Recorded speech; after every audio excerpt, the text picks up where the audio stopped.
The soft hum of the air conditioning in my office was a stark contrast to the storm of thoughts swirling in my mind. I'm Anna, a 28-year-old lawyer. My life now is a far cry from the turmoil of my childhood, a past I kept locked away, even from those closest to me. The serenity of my office was shattered by the ringing of my phone. The display showed an unknown number, yet something about it felt ominously familiar. With a hesitant hand, I answered. Anna speaking, I said, my voice a blend of professionalism and caution. Anna, it's your father, came the voice, laced with a nervousness that did nothing to calm my rising apprehension. A chill ran through me. It had been over a decade since I last heard that voice, a voice that once meant safety and love but had become a symbol of betrayal and pain. Why are you calling me? I asked, my words sharp, cutting through the silence that followed his introduction. I'm in trouble, Anna. Financially. I need your help, he said, his voice cracking slightly. His plea, however sincere it might have been, ignited a fire of resentment within me. My help? Now you need me after all these years? I retorted, disbelief and anger intermingling in my tone. Yes, I wouldn't ask if it weren't serious. I'm really in a bind, he continued, desperation creeping into his voice. You stopped being my father a long time ago. You can't just call me now and expect me to help, I responded, my voice cold and unwavering. There was a pause on the line, a heavy silence that felt like an unbridgeable chasm. Anna, please. I'm still your dad, he said, a feeble attempt at rekindling a bond long extinguished. The word dad felt foreign, almost jarring. A dad? You forfeited that title when you chose her over me, I said, the years of suppressed anger and hurt finding their way into my words. You're my daughter. I thought. You thought wrong, I interrupted, cutting him off mid-sentence. You made your choice years ago, and now I've made mine. His voice was a mix of pleading and despair. Anna, I am sorry. I just need this one favor. The word sorry echoed in my office, a hollow and meaningless sound. Sorry doesn't change the past. I can't help you, I stated firmly and hung up. My childhood, before the age of 10, was filled with love and laughter, a testament to the wonderful life my parents and I shared in our small rented house. My mother, a beacon of joy and kindness, filled our days with warmth and our nights with stories and dreams. My father, once a playful and caring man, would spend evenings playing games with me or teaching me little things about the world. Our home was a cocoon of happiness, where every day was an adventure and every night a sweet dream. But our blissful life came to an abrupt halt with my mother's untimely death. The house that once echoed with laughter and love turned into a silent mausoleum of memories. I remember walking through the rooms, each corner a stark reminder of her absence. The loss was unbearable, not just for me but for my father too, who had lost the love of his life. However, the depth of his grief seemed to diminish quickly, much to my confusion and dismay. Within just a few months, he brought home Marissa, a woman who was to take a significant role in our lives. I recall the day he introduced her, a day that marked the end of my cherished childhood. Anna, this is Marissa. She's going to be staying with us, my father announced one evening, his voice devoid of the warmth I was so accustomed to. I looked up at her, searching for a hint of motherly warmth or friendliness, but found none. Her presence was imposing, her gaze cold and calculating.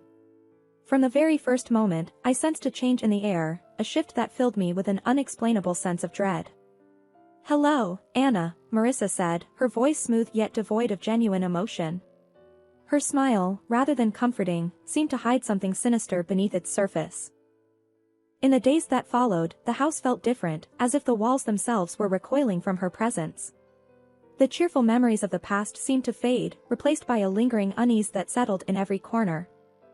I remember looking at Marissa, trying to find something redeeming or kind about her, but her every look, every gesture, seemed to be laced with an unspoken animosity. It was clear that she wasn't here to fill the void my mother had left, but to weave a new narrative, one in which I was an unwelcome part. As I watched her move around our home, a home that once felt safe and happy, I couldn't help but feel that her arrival was the beginning of something ominous. The way she looked at me, with eyes that seemed to hide more than they revealed, did not bode well for the future. The days following Marissa's arrival were like walking through a nightmare that I couldn't wake up from. The house, once filled with my mother's laughter and love, now felt cold and unwelcoming. Marissa's presence cast a shadow over everything, turning even the simplest daily routines into a series of struggles. One morning, as I sat down for breakfast, I noticed my food tasted unusually salty. "Marissa, did you put too much salt in this?" I asked, my voice hesitant. "Oh, did I? It must have been a mistake." "Just eat it, Anna. Don't be so picky," she replied, her tone dismissive, almost mocking. The incidents grew more frequent and spiteful. I remember finding my clothes ruined after laundry. "Marissa, my clothes are all faded." "What happened?" I asked one day, holding up my once favorite dress, now discolored and unwearable. She glanced at it and shrugged nonchalantly. "Maybe the washing machine is acting up. Or perhaps it's time you stop wearing such childish clothes." I felt a surge of frustration but knew arguing would only make things worse. Feeling helpless, I turned to my father, hoping he would see through her facade. "Dad, Marissa is ruining my things. She's always mean to me," I said one evening, my voice trembling with a mix of anger and sadness. My father's reaction was far from what I had hoped for. "Anna, you're imagining things. Marissa is doing her best to fit into our family. Stop causing trouble," he said sternly, his words cutting deep. "But Dad, it's the truth." I protested, but he wouldn't listen. "That's enough, Anna. I don't want to hear any more of your accusations," he replied, his voice rising in anger. Each day was a battle, trying to navigate around Marissa's hostility and my father's indifference. The home that once felt like a sanctuary now felt like a prison. I started spending more time in my room, trying to escape the constant tension that hung in the air. Living in that house of horrors, I felt alone and misunderstood. The safety and happiness that once filled those walls were replaced by fear and anxiety. Every day, I longed for the past, for the times when my mother's smile was enough to light up the entire room, a stark contrast to the darkness that now lingered in every corner. Living with Marissa became a daily ordeal of evasion and endurance. Her hostility towards me escalated from verbal jabs to physical abuse. It started subtly, a pinch on my arm or a twist on my stomach, always in places easily concealed under my clothes. The pain was sharp, a cruel reminder of my helplessness in her presence. I developed strategies to avoid her, constantly alert to her whereabouts in the house. I would take long routes to my room or wait until she was occupied before I moved around. Despite my efforts, there were times when she caught me off guard, and those moments always resulted in some form of pain. One day, while I was quietly reading in the living room, Marissa walked in and, for no apparent reason, pinched my arm hard, her nails digging into my skin. I winced in pain but bit back any cry of protest. She looked at me with a cold, triumphant smirk before walking away. During one of Grandma's rare visits, she noticed my cautious movements and the way I flinched when Marissa's voice echoed through the house. "Anna, is everything all right at home?" Grandma asked, her voice filled with concern. I looked at her, my heart aching to tell her the truth, but fear and the desire to protect her from worry held me back. "Yes, Grandma, everything's fine. Just a lot of schoolwork," I lied, offering her a forced smile. She seemed unsure but didn't press further. I felt a twinge of guilt for deceiving her, but I couldn't bear the thought of causing her any distress. That evening, as Grandma left, I saw Marissa watching from the window, her expression one of satisfaction. It was as if she relished the fact that she had control over me, that she could hurt me and get away with it. Her triumphant look was a clear message that she was the one in power, and I was just a helpless player in her twisted game. I retreated to my room, feeling trapped in a cycle of abuse and silence. The physical pain from Marissa's pinches and twists was bearable compared to the emotional turmoil I felt. School was my sanctuary, a place where I could briefly escape the misery of my home life. But even there, the shadows of my struggles at home began to seep through. My teacher, Mrs. Thompson, a kind-hearted woman who always encouraged her students, started to notice changes in me. One day, as I was handing in my homework, she gently grabbed my wrist, her eyes drawn to the bruises on my arm. "Anna, what happened here?" "These look like bruises," she said, her voice laced with concern. I quickly pulled my arm back, covering the bruises with my sleeve. "It's nothing, Mrs. Thompson. I fell while playing, I lied, avoiding her gaze. Mrs. Thompson didn't look convinced. Anna, if there is something wrong, or if someone is hurting you, you can tell me. It's important to speak out, she urged, her eyes searching mine for the truth.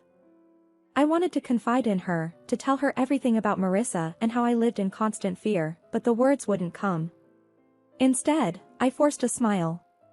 Really, Mrs. Thompson, I'm fine. It was just a silly accident. She gave me a long, thoughtful look, then nodded slowly. All right, Anna. But remember, my door is always open. You're not alone, she said, giving me a reassuring smile. I nodded, feeling a lump form in my throat. Her kindness made it all the more difficult to maintain the facade that everything was all right. As I walked home that day, Mrs. Thompson's words echoed in my mind. I felt a mix of gratitude for her concern and a deep sense of loneliness from carrying my burdens alone. The thought of revealing the truth about my life at home was terrifying. I feared the consequences, what Marissa might do if she found out I had told someone. That night at dinner, I was quiet, lost in thought about Mrs. Thompson's offer to help. Marissa noticed my silence. Why so quiet tonight, Anna? Cat got your tongue? She asked in a mocking tone. I just shook my head and continued eating, trying to make myself as small and unnoticeable as possible. After dinner, as I lay in bed, the reality of my situation felt more overwhelming than ever. Mrs. Thompson's concern had shown me that people did care, yet the fear of what revealing the truth might bring kept me silent. I was caught between the desperation to tell someone and the fear of Marissa's retaliation, a balancing act that I navigated every day. The day my teacher, Mrs. Thompson, decided to involve my father was a day filled with anxiety and dread for me. I sat in the principal's office, fidgeting nervously, my mind racing with fear about how my father would react. When he finally arrived, his face was stern, his eyes betraying a mix of irritation and embarrassment. What's this about, Anna? Why am I being called to your school like this? He demanded, his voice sharp as he walked in. I glanced at Mrs. Thompson, seeking a semblance of support. Swallowing hard, I tried to find my voice. Dad, Mrs. Thompson she saw the bruises, I stammered, feeling the weight of his gaze on me. Before I could explain further, he interrupted, his anger palpable. Bruises? What are you talking about? Are you making up stories again? Mrs. Thompson stepped in, her tone firm yet calm. Mr. Smith, I'm concerned about Anna's well-being. The bruises on her arm don't seem accidental. We need to address this. My father's face turned a shade darker with anger. She's perfectly safe at home. Anna, are you spreading lies about our family? He turned towards me, his disappointment clear. The tears I had been holding back started to spill. It's not lies, Dad. Marissa, she's been hurting me. I managed to get out, the truth finally surfacing. His reaction was one of total disbelief. Marissa? That's ridiculous. She's been nothing but kind to you. I won't have you slandering her with these accusations. But Dad, it's the truth. I cried out, desperate for him to believe me. He stood up abruptly, his patience wearing thin. Enough of this. Tell Mrs. Thompson you made it all up. I obediently turned to the teacher and repeated his words. She nodded back and didn't say anything. Upon reaching home, without another word, he locked me in my room. Through the door, I could hear Marissa's voice, dripping with false concern. I told you she's just seeking attention, she said. I sat on my bed, feeling a profound sense of isolation and despair. The one person I thought I could always count on had turned his back on me. The walls of my room, which had once felt like my personal haven, now felt like the walls of a prison. I lay there, thinking about everything that had happened. The pain of the physical abuse was nothing compared to the emotional torment of being disbelieved and punished by my own father. It was a harsh realization that the person who was supposed to protect and love me unconditionally was now the source of my deepest pain. The days following my confinement in my room were some of the darkest I had ever experienced. Trapped and feeling utterly alone, I realized that my only hope lay in my grandmother, my father's mother. She was a kind and loving woman who had always shown me affection, but I had never dared to burden her with my troubles at home. One evening, when I was sure Marissa and my father were occupied, I mustered the courage to call my grandmother. My hands were shaking as I dialed her number. "Hello," her familiar, warm voice came through the phone. "Grandma, it's me, Anna," I said, trying to keep my voice steady. "Anna, my dear, how are you?" she asked, her tone filled with genuine care. Tears welled up in my eyes as I replied, "Grandma, I need help. Can I come and stay with you for a while?" There was a moment of silence on the other end. "What's wrong, Anna? Did something happen?" I took a deep breath, the words rushing out. "It's Marissa, she's been hurting me, and Dad won't believe me. I don't know what to do." I could hear the concern in her voice as she quickly responded, "Of course, my dear. You come right over. I'll take care of this." The next day, my grandmother arrived. She was a small woman, but her presence filled the room. She confronted my father with a strength that surprised me. "John, I'm taking Anna with me. She's not safe here," she declared firmly. My father, taken aback, tried to protest. "Mom, you can't just take her. She's my daughter." "Your daughter whom you failed to protect," she countered sharply. "I won't stand by and watch her suffer." Marissa tried to intervene. "She's just a child making up stories. You can't believe her over us." Grandma turned to Marissa, her eyes steely. "I know a scared child when I see one.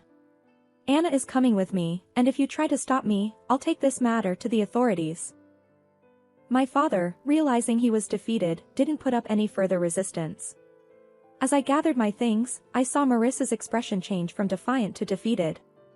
Leaving the house with my grandmother, I felt a weight lift off my shoulders. For the first time in months, I felt safe. The car ride to Grandma's was quiet, but her presence was comforting. Once we arrived, she turned to me and said, "You're safe now, Anna. You don't have to worry anymore." In my grandmother's house, I found the love and security that had been missing in my life. It was a haven where I could heal and regain my strength. The contrast between her nurturing home and the coldness of my father's house was stark. For the first time in a long while, I felt like I could breathe again, free from the fear and anxiety that had plagued me. Years had passed since I left my father's house to live with my grandmother. Her home had been a sanctuary, a place of healing and love. But time, as it does, moved on, and with it brought another wave of change. My beloved grandmother passed away, leaving a void that seemed impossible to fill. At the funeral, my father and Marissa showed up, their faces a mix of feigned sorrow and poorly disguised eagerness. It was clear they were more interested in what they might gain from her passing than mourning her loss. After the funeral, as we gathered at my grandmother's house, Marissa wasted no time. "Well, Anna, I suppose you'll be finding a new place to live now. This house and everything in it belongs to your father now," she said, her voice tinged with a barely concealed glee. My father nodded in agreement, his eyes scanning the room as if already planning what to do with the house. I couldn't help but smile, a reaction that seemed to confuse them. "Actually, that's where you're wrong," I said, the confidence in my voice taking them by surprise. "What do you mean?" my father asked, his expression shifting to one of confusion. I took a deep breath, savoring the moment. "Grandma left a will. She bequeathed the house and a substantial amount of money to me," I explained, watching as their expressions changed from confusion to shock. But you're just a child. I'm your father. I should be in charge of any inheritance you receive," my father stammered, his sense of entitlement clear. Marissa chimed in, her voice shrill. "Yes, until you come of age, your father will manage your property." Good prospects. Their reactions were almost amusing. "You don't give a damn about me so much that you didn't even wish me a happy birthday. I turned 18 a month ago. I'm legally an adult now. I make my own decisions," I stated firmly, relishing the look of realization dawning on their faces. My father's expression turned from shock to anger, then to a sort of desperate pleading. "Anna, you can't do this. We're your family." I looked at them, memories of my childhood flooding back. "You stopped being my family a long time ago," I said, my voice steady. Marissa stepped forward, her tone now begging, "At least let us stay in the house. We have nowhere else to go. We have not extended the lease of our house." I shook my head. "This is my house now. You'll need to find somewhere else." As they left, the weight of years of pain and neglect seemed to lift off my shoulders. I stood in the house that was now mine, a house filled with memories of my grandmother's love, and felt a sense of closure. The echoes of the past my father's call stirred remained. I sat there, phone in hand, feeling a tumult of emotions. Anger, betrayal, and a sense of injustice. But amid all that, there was also a sense of strength, a reminder of the resilience that had carried me through the darkest of times.